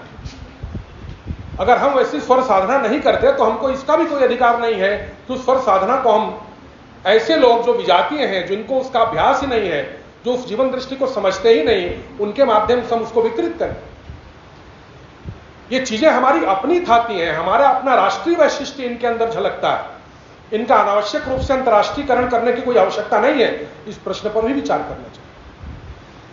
तो जो राष्ट्रवादी परिप्रेक्ष्य है उसके सहारे बहुत सारी ऐसी चीजें हैं जो आपके सामने स्पष्ट होनी चाहिए। जो अगला परिप्रेक्ष्य है वो परिप्रेक्ष्य है समाजशास्त्री और नृशास्त्री, जिसको आप लोग सोशियोलॉजिकल और एंथ्रोपोलॉजिकल पॉइंट ऑफ व्यू कहते हैं। भारतीय विश्वविद्यालयों में जितनी रिसर्च हो रही है वो 90% रिसर्च इसी सोशियोलॉजिकल और एंथ्रोपोलॉजिकल पॉइंट ऑफ व्यू के आधार पर हो रही है। दूसरे शब्दों में आप कह सकते हैं कि जो भारतीय विद्या विमर्श का जगत है वो इसी समाजशास्त्री और नृशास्त्री परिप्रेक्ष्य से पूरी तरह से आच्छादित है, जो ये मानता है कि समाज के जो आंतरिक घटक हैं उनकी गत्यात्मकता के आधार पर ही आप कोई निष्कर्ष निकाल सकते हैं। समाज के मूल्य और समाज की दिशा को निर्धारित करने वाले कोई समाजेतर तत्व नहीं होते। और एंथ्रोपोलॉजी, वो तो नाम से ही जाहिर है, एंथ्रो का मतलब होता है मैन, हो का मतलब होता है लाइक, और लॉजी का मतलब होता है विजडम। उनके बारे में ज्ञान प्राप्त करना जो एंथ्रोपो है, यानी जो मनुष्य की तरह दिखते हैं, मनुष्य नहीं है। और इसलिए एंथ्रोपोलॉजी में आप किसका अध्ययन करते हैं? रामापिथेकस, निएंडरथल मैन, जावा man, packing man, Ramapithecus, Australopithecus, ये मनुष्य की अलग अलग प्रकार की जातियां हैं जो ऑस्ट्रेलिया में, एशिया में और अफ्रीका में पाई जाती हैं। उनका अध्ययन एंथ्रोपोलॉजी में किया जाता है। और कौन करता है? यूरोप का मनुष्य करता है। क्योंकि मनुष्य कौन है? यूरोप का मनुष्य मनुष्य है। आप कौन हैं? आप मनुष्य की तरह दिखने वाले हैं। यह एंथ्रोपोलॉजी की इनहेरेंट या उसकी इम्प्लिसिट मीनिंग है। अंग्रेजों ने जो आपके ऊपर उपनिवेशवाद कायम किया तो उन्होंने दो तर्क दिए। एक तर्क उन्होंने यह दिया कि आप लोग व्हाइट मैन्स बर्डन हैं, आप लोग, हम सफेद चमड़ी के लोगों के लिए सिरदर्द हैं, हम आपके सिविलाइजिंग मिशन पर आए हैं, आपको सभ्य बनाने आए हैं। दुर्भाग्य से आपके राजा राम मोहन राय भी ये बात कहते हैं कि if they will go back we have to make cable to ask them to come back. यदि अंग्रेज इस देश से चले जाते हैं तो हमको टेलीग्राम देकर के उनको दोबारा वापस बुलाना पड़ेगा। वो यही दो तर्क देते हैं कि हम सिविलाइजिंग मिशन पर निकले हैं, हम दुनिया को सभ्य बनाने निकले हैं, और आप तो हमारे सरदर्द हैं, व्हाइट मैन्स बर्डन। यानी यूरोप का आदमी आदमी है, बाकी दुनिया में ऑस्ट्रेलिया के, एशिया के और अफ्रीका के लोग आदमी की तरह दिखने वाले हैं। इसीलिए लखनऊ के सुनामधन्य समाजशास्त्र के विद्वान प्रोफेसर ए के शरण इस बात को कहते हैं कि यदि साम्राज्यवाद या इंपेरियलिज्म न आया होता तो एंथ्रोपोलॉजी जैसा विषय न आया होता, और अगर इंडस्ट्रियल रिवोल्यूशन न हुई होती, औद्योगिक क्रांति न हुई होती, तो समाजशास्त्र जैसे विषय का उदय नहीं हुआ होता। समाजशास्त्र नृविज्ञान क्रमशः औद्योगिक क्रांति से उपजे हुए और साम्राज्यवाद से उपजे हुए जो तर्क हैं, उन तर्कों का पक्षपोषण करने के लिए अस्तित्व में आते हैं। इसलिए इस परिप्रेक्ष्य को भी जानना और इसकी भी अंतर विसंगतियों को पहचानना आपके लिए आवश्यक है, क्योंकि सारा आज का भारतीय विद्या विमर्श और शोध वो इसी सोशियोलॉजिकल और एंथ्रोपोलॉजिकल पर्सपेक्टिव से हो रहा है। अगला जो पर्सपेक्टिव हो मार्क्सियन पर्सपेक्टिव है, जो ये मानता है कि जीवन के हमारे सारे संबंध और सारी गतिविधियां वो उत्पादन के साधनों के आधार पर जो संबंध निर्मित होते हैं उससे होती है। और आप जानते हैं जो मार्क्सियन पर्सपेक्टिव है उसके कौन कौन से व्याख्यात हैं। वो इतिहास को भी उत्पादन के साधनों और आर्थिक गतिविधि के आधार पर देखते हैं, वो मनुष्य के संबंध को भी वैसे ही देखते हैं, वे सांस्कृतिक अभिलक्षणों की भी पहचान वैसे ही करते हैं, वे राष्ट्र या राष्ट्र को चलाने वाले जो तत्व हैं उसकी पहचान भी उसी आधार पर करते हैं। तो एक मार्क्सियन पर्सपेक्टिव, और इन सभी को मिलाकर के आजकल आप लोग लेफ्ट लिबरल दलित पर्सपेक्टिव कहते हैं, जो इस समय पूरे भारतीय अकादमिक जगत में एक प्रकार का क्षोभ या एक प्रकार का बहुत सशक्त हस्तक्षेप पैदा कर रहा है। तो इसलिए इन सारे परिप्रेक्ष्य से आपको परिचित होना जरूरी है। यदि आप किसी भी अकादमिक प्रश्न पर, किसी भी राजनीतिक प्रश्न पर या किसी भी आप सामाजिक प्रश्न पर विचार करें, तब आपकी पूरी दृष्टि बनेगी। एक वर्ग ऐसा भी था जिसकी तरफ मैं विशेष रूप से आपका ध्यान आकर्षण करना चाहूंगा, इसके बाद मैं अपनी बात समाप्त करूंगा। वो पक्ष था जिसको आप लोग परंपरागत विचारकों का पक्ष कह सकते हैं, यानी परंपरागत परिप्रेक्ष्य या ट्रेडिशनलिस्ट अप्रोच। जिस समय इस देश का स्वाधीनता संग्राम चल रहा था, उस समय एक तरफ यह तो प्रश्न था ही कि हमको अंग्रेजों से राजनीतिक आजादी हासिल करनी है, लेकिन एक बड़ी चिंता यह भी थी कि उस आजादी को प्राप्त करने के बाद से भारतवर्ष का भविष्य क्या होगा। और इस दृष्टि से विचार करने वाले बहुत से लोग रहे और उनसे जो सूत्र प्राप्त हुए हैं वो हमारे लिए बहुत महत्व के हैं। वस्तुतः जिसे आप भारतीय ज्ञान परंपरा कहते हैं, वो भारतीय ज्ञान परंपरा इन्हीं सूत्रों से परिलक्षित होती है या इन्हीं सूत्रों से परिपोषित होती है। पहला नाम उसमें आप महात्मा गांधी का ले सकते हैं, उनकी पुस्तक हिंद स्वराज का ले सकते हैं, जो उनका मैग्नम ओपस मानी जाती है। वो एक सभ्यताई दस्तावेज माना जाता है। 1909 में जब महात्मा गांधी इंग्लैंड से साउथ अफ्रीका लौट रहे थे, किल्डोन एंड कैसल नामक एक पानी के जहाज पर, उस पर उन्होंने इस किताब को अपने हाथ से लिखा। पहले गुजराती में, बाद में उन्होंने इसका अंग्रेजी अनुवाद किया, जो इंडियन ओपिनियन में छपी और अब तो बहुत आसानी से आपको उपलब्ध है। गांधी के अध्येता एंथनी परेल ने लिखा है कि गांधी जी इस किताब को लिखने के लिए इतने उद्यत थे, इतने व्यग्र थे कि जब उनका दाहिना हाथ थक जाता था तो बाएं हाथ से लिखने लगते थे। गांधी जी दोनों हाथों से लिखते थे और उन्होंने बताया है कि कितने पेज उन्होंने दाएं हाथ से लिखे और कितने पेज उन्होंने बाएं हाथ से लिखे। गांधी जी की अगर आप हिंद स्वराज को देखें तो उसका एक पंक्ति में यदि आप विश्लेषण करना चाहें तो गांधी जी तत्कालीन आधुनिक पश्चिमी समाज की जितनी आत्ममुग्धकारी उपलब्धियां थी, उन सबको एक झटके में ज्ञान मीमांसा के स्तर पर एपिस्टेमोलॉजिकली रिजेक्ट कर देते। वो चाहे उनकी संसद का प्रश्न हो, उनकी राजनीतिक संस्थाओं का प्रश्न हो, उनकी न्यायिक संस्थाओं का प्रश्न हो, उनकी विज्ञान की उपलब्धियों का प्रश्न हो या उनकी चिकित्सा शास्त्र की उपलब्धियों का प्रश्न हो। और उसके सापेक्ष जो भारतीय परंपरा की शाश्वत दृष्टि रही है, उस शाश्वत दृष्टि की व्याख्या गांधी ने इस पुस्तक में की है। संवाद शैली में लिखी गई इस पुस्तक को अगर आप सुबह पढ़ना शुरू करेंगे तो शाम तक आप फिनिश कर लेंगे। आपको गांधी की हिंद स्वराज जरूर पढ़नी चाहिए। दूसरी पुस्तक इसी दौर में आती है, 1909 में ही वो भी आती है, आनंद कुमार स्वामी की पुस्तक एसेज इन नेशनल आइडियलिज्म। आनंद कुमार स्वामी का नाम कम लोग जानते हैं, सामान्यतः जो जानते हैं उनको एक कला समीक्षक के तौर पर जानते हैं। पंडित जवाहरलाल नेहरू ने भी उनको डिस्कवरी ऑफ इंडिया में एक आर्ट हिस्टोरियन के रूप में ही चित्रित किया है। लेकिन आनंद कुमार स्वामी एक विलक्षण विचारक है और उनकी विलक्षणता को ध्यान में रखते हुए हम लोगों ने कुमार स्वामी फाउंडेशन की स्थापना की है। कुमार स्वामी की 3 प्रकार की रचनाएं हैं। कुछ उनकी तत्वशास्त्रीय रचनाएं हैं, मेटाफिजिकल उनके वर्क्स हैं। कुछ उनकी कला शास्त्रीय रचनाएं हैं, आर्ट्स और एस्थेटिक्स पर लिखी गई रचनाएं हैं। और कुछ उनकी समाजार्थिक और राजनीतिक विषयों पर लिखी गई रचनाएं हैं, सोशियो पॉलिटिकल और इकोनॉमिक सब्जेक्ट्स पर लिखी गई रचनाएं हैं। यदि आप उनकी तत्वशास्त्रीय रचनाओं को देखें, जिसमें आप टाइम एंड एटर्निटी को शामिल कर सकते हैं, जिसमें आप figure of speech and figure of thought को शामिल कर सकते हैं, जिसमें आप डांस ऑफ शिवा को शामिल कर सकते हैं, ये उनकी तत्वशास्त्रीय रचनाएं हैं। जिसमें आप हिंदुइज्म एंड बुद्धिज्म को शामिल कर सकते हैं।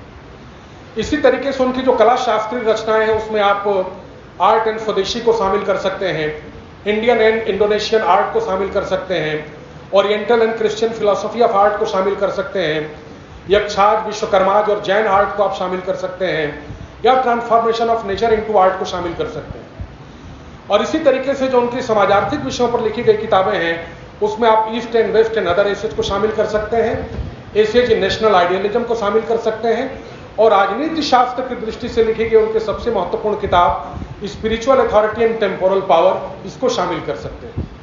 इसके अतिरिक्त उनकी एक और किताब है व्हाट इज सिविलाइजेशन, उसको भी आप इसी में शामिल कर सकते हैं। आनंद कुमार स्वामी के सारे काम को रोजर लिप्से ने 2 खंडों में संग्रहित कर रखा है। वो खंड भी आपको आसानी से अब किसी अच्छी लाइब्रेरी में मिल जाते हैं। विशेषता आनंद कुमार स्वामी की यह है कि वो चाहे उनकी तत्वशास्त्रीय रचनाएं हो, चाहे उनकी समाजार्थिक विषयों पर लिखी गई रचनाएं हो, और चाहे उनकी कला शास्त्रीय रचनाएं हो, तीनों में आपको एक वैचारिक एक सूत्रता नजर आती है, एक आइडियोलॉजिकल इंटीग्रिटी नजर आती है।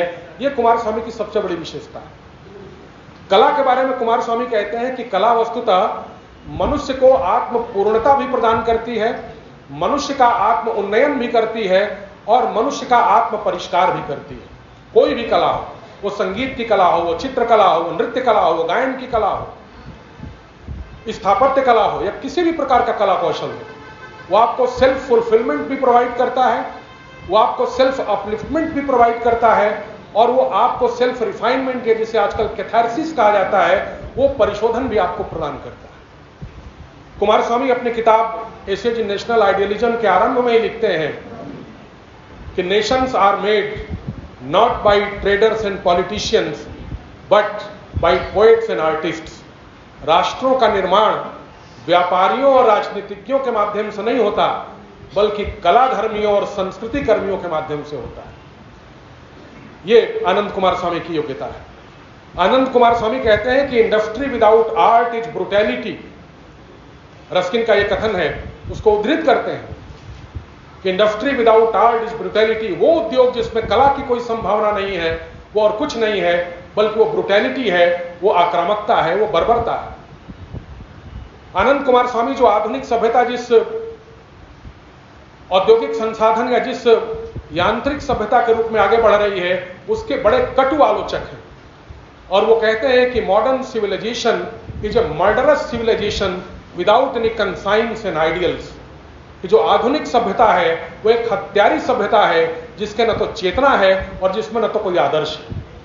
तो कुमार स्वामी को कभी मौका मिले तो आप लोग जीवन में पढ़ने की कोशिश करिएगा।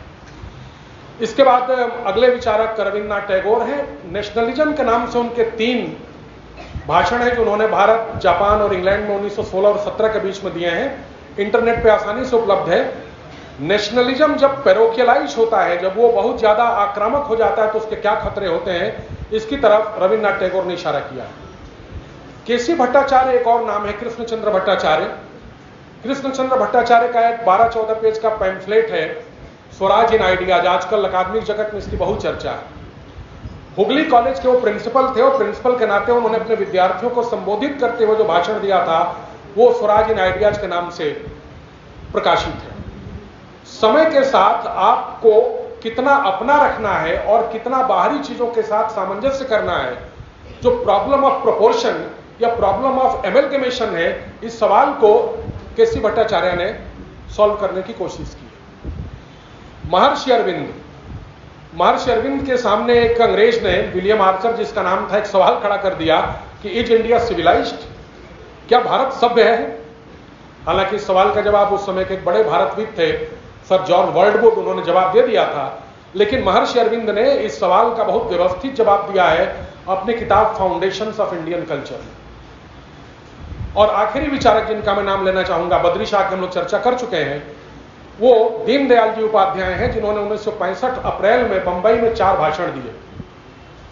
और उन भाषणों के आधार पर वो भारतवर्ष के इतिहास को कैसे देखते हैं, भारतवर्ष को कैसे पश्चिमी लोकतांत्रिक और समाजवादी मान्यताओं से अलग करते हैं, कैसे वो बद्री शाह के चिति के सिद्धांत और लोकमान्य तिलक को याद करते हैं, कैसे वे आधुनिक जो अर्थतंत्र की समस्याएं हैं उसको एड्रेस करते हैं।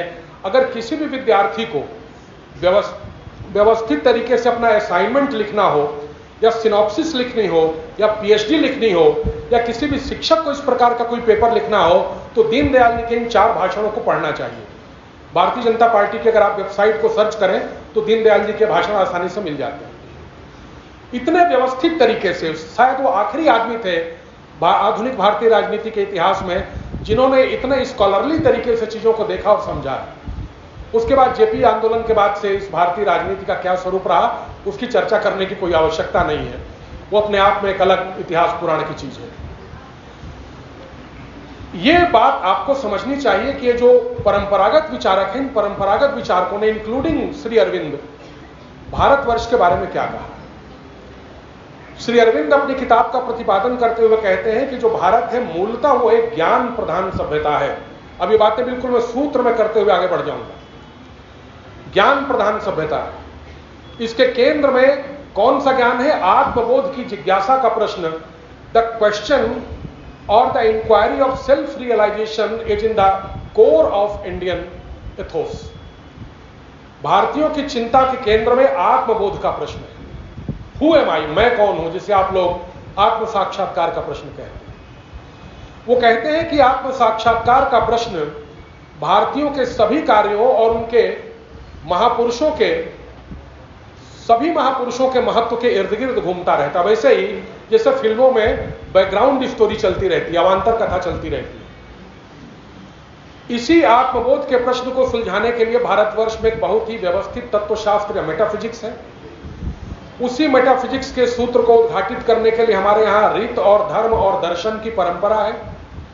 वही रीत और धर्म और दर्शन की परंपरा जब हमारे सामने एक सॉफ्टवेयर के रूप में आती है तो संस्कृति बन जाती है, और जब हार्डवेयर के रूप में आती है तो सभ्यता बन जाती है। इसलिए भारत में धर्म, संस्कृति और सभ्यता के बीच में अन्योन्याश्रित संबंध है। ये अलग नहीं है जैसे आजकल अलग करके इनको देखने की चेष्टा होती है।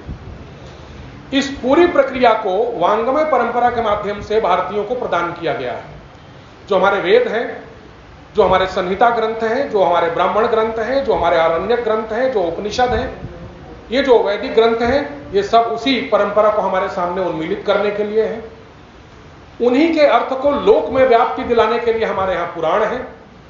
ऐसा वैदिक जीवन जीने के लिए, क्वालिफाई बनाने के लिए, अपने आप को योग्य बनाने के लिए हमारे यहां स्मृतियां हैं। और ये जो सारा जो वैदिक वांग्मय है, इस वैदिक वांग्मय को अलग अलग दृष्टि प्रदान करने के लिए हमारे यहां षड दर्शन है, जिसको आप लोग योग, सांख्य, मीमांसा, वेदांत, वैशेषिक और न्याय इत्यादि कहते हैं। इन्हीं के अर्थों को ठीक से सुलभ बनाने के लिए और सम्यक बनाने के लिए हमारे यहां षडांग हैं, षड विद्याएं हैं, जिन्हें आप लोग छंद, व्याकरण, ज्योतिष, कल्प, निरुक्त और शिक्षा कहते हैं। यही चीजें हमारे यहां महाकाव्यों के माध्यम से, रामायण और महाभारत के माध्यम से या कालिदास के माध्यम से प्रकट होती हैं। और इन्हीं चीजों पर हमारे यहां दीर्घ काल से, वो चाहे भारवी हो, भवभूति हो, भर्तृहरि हो, मम्मट हो, कैयट हो, चरक हो, आनंदवर्धन हो, अभिनव गुप्त हो, या बाद के 18वीं 19वीं शताब्दी तक के निबंधकार हो, उन्होंने इस शाश्वत परंपरा को जीवित रखा है। ऐसी वांग्मय परंपरा को धारित करने के लिए भारतवर्ष में विशिष्ट लक्षणों से युक्त एक समाज है। भारतवर्ष का समाज कोई aggregation of man and women नहीं है, उसके कुछ विशिष्ट लक्षण हैं। वो पुनर्जन्म और कर्म के सिद्धांत पर आधारित है, वो त्रिगुण के सिद्धांत पर आधारित है, वो चातुर्वर्ण के सिद्धांत पर आधारित है, वो जीवन में आसक्ति और विरक्ति के सामंजस्य पर आधारित चतुष आश्रम के सिद्धांत पर आधारित है, वो चतुष्पुरुषार्थ के सिद्धांत पर आधारित है, और वो 3 ऋणों के सिद्धांत पर आधारित है, जिसे हम लोग मातृ ऋण, जिसे हम लोग पितृ ऋण, देव ऋण और ऋषि ऋण कहते हैं। मां का ऋण चूंकि चुकाया नहीं जा सकता, इसलिए मां के ऋण की हमारे यहां चर्चा नहीं है। मातृ ऋण हम चुका ही नहीं सकते। यह भारतीय समाज का लक्षण है। और ऐसे भारतीय समाज को पोषित करने के लिए भारत में अर्थव्यवस्था है, और वो अर्थव्यवस्था कला और कौशल पर आधारित है, जिसकी अभी व्याख्या मैंने आनंद कुमार स्वामी के शब्दों में की। ऐसी अर्थव्यवस्था को परिरक्षित करने के लिए भारतवर्ष में राजनीति है। और इसलिए भारतवर्ष की दृष्टि से अगर आप संविधान को व्याख्यायित करना चाहें या उसको परिभाषित करना चाहें, तो स्वामी निश्चलानंद सरस्वती जी के शब्दों में, भारत के लिए संविधान वही विधान है जो आपको अपने जीवन के परम लक्ष्य को प्रदान करने के लिए पर्याप्त बल और वेग प्रदान कर सके। केवल वही दस्तावेज भारत का संविधान कहला सकता है। और ये सब कुछ, ये आत्मबोध का प्रश्न, ये वांग्मय परंपरा, ये समाज, ये अर्थनीति, ये राजनीति, इन सभी का बोध हमको प्राप्त हो, ये हमारे चरित्र में उन्मीलित हो, इनका इनकलकेशन हो, इसके लिए भारत में शिक्षा है। एक पंक्ति में अगर आप भारत में शिक्षा को परिभाषित करना चाहें तो आप कह सकते हैं कि भारत में शिक्षा मनुष्य को आत्मबोध के लिए सुपात्र बनाने की कला है। यह भारत में शिक्षा का तात्पर्य है। इस सारी बात को आचार्य कौटिल्य अपने एक नीति वचन में कहते हैं। वो नीति वचन उद्धृत करके मैं अपनी बात को समाप्त करूंगा। आचार्य कौटिल्य कहते हैं, सुखस्य मूलम धर्मः। इसको भी मैं कई बार इधर किन्हीं प्रसंगों में कह चुका हूं। सुखस्य मूलम धर्मः, धर्मस्य मूलम अर्थः, अर्थस्य मूलम राज्यः, राज्यस्य मूलम विनयः, विनयस्य मूलम इंद्रियजयः और इंद्रियजयस्य मूलम वृद्धोपसेविनम्।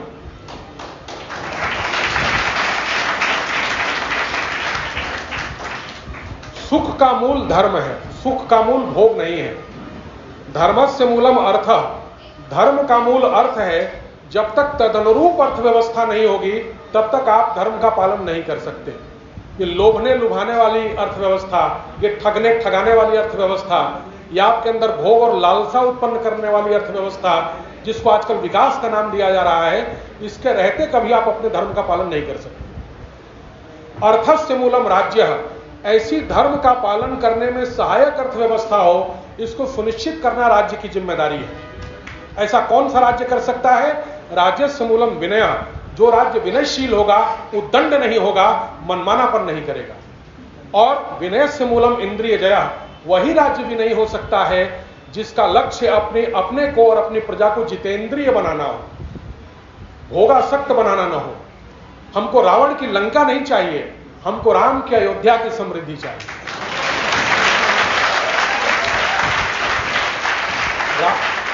रावण की लंका की समृद्धि को गांधी जी ने 4 दिन की चांदनी कहा, 9 डेज वंडर।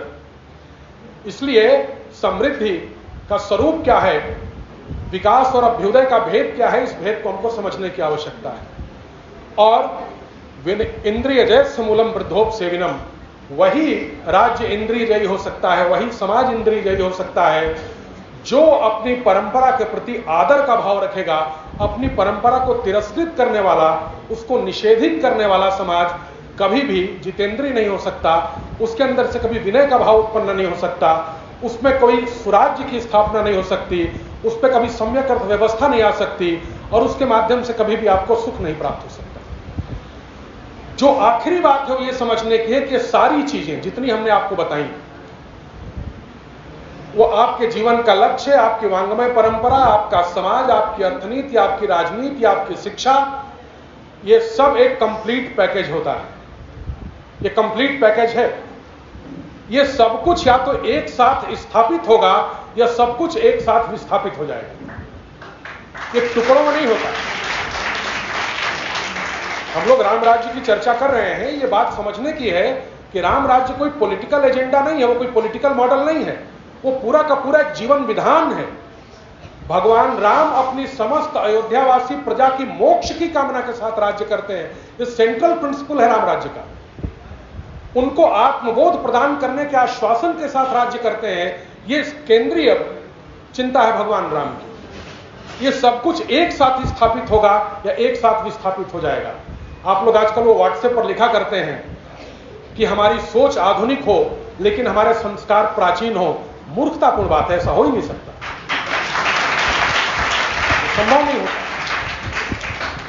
आपके परिवार सांस्कारिक हो, आपकी अर्थव्यवस्था अल्ट्रा मॉडर्न हो, आपका समाज अनुशासित हो, आपकी राजनीति उद्दंड हो, आपके समाज में शील हो, आपकी राजनीति बेशर्मी पर उतारू हो, ये कॉम्बिनेशन नहीं चलते। या तो राम राज्य होगा या राम राज्य नहीं होगा, टुकड़ों में नहीं होता।